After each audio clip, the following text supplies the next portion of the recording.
Ivy Mount School aims to give their students a typical high school experience, except at Ivy Mount, every student copes with severe developmental issues. Tony Scott spends his days here building up his business and improving his prospects. Do you think you're going to keep doing art after you're done with school? Yes, so landscape. Those are the two I might maybe even basketball or football.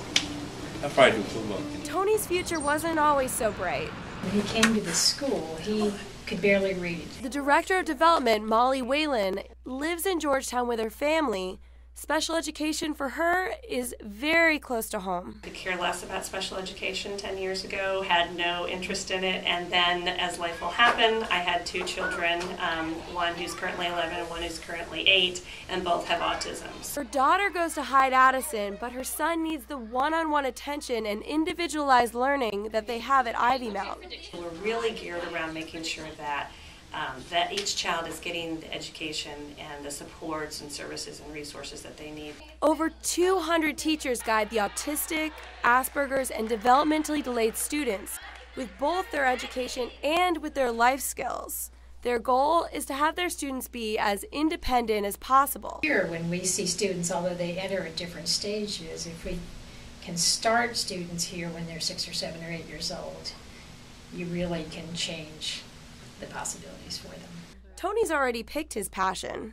My favorite is the business. When he sort of put it together with the art and realized that he could make a business possibly using his artwork, that was like this door was open to him and his family, who sort of saw this child as not really having necessarily much of a future. They didn't know what he could do.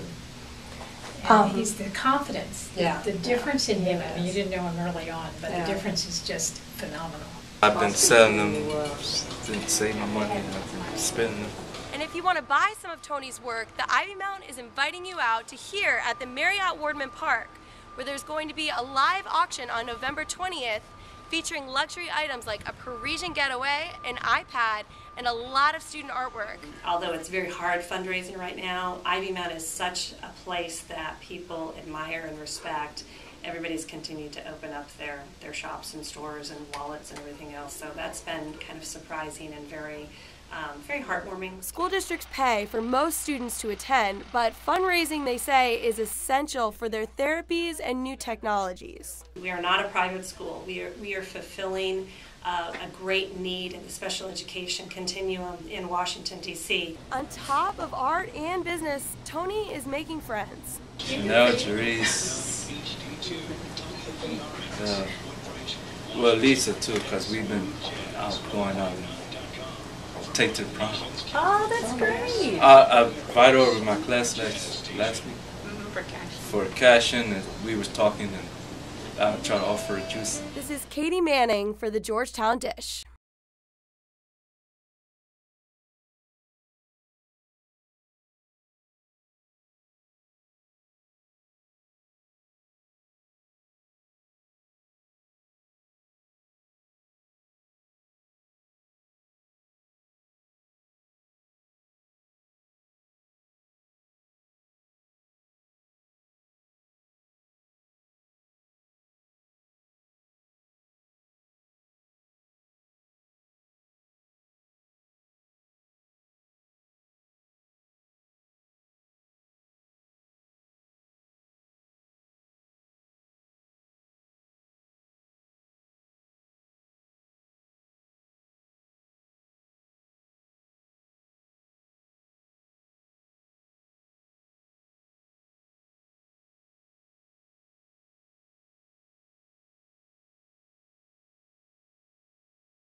art landscaping.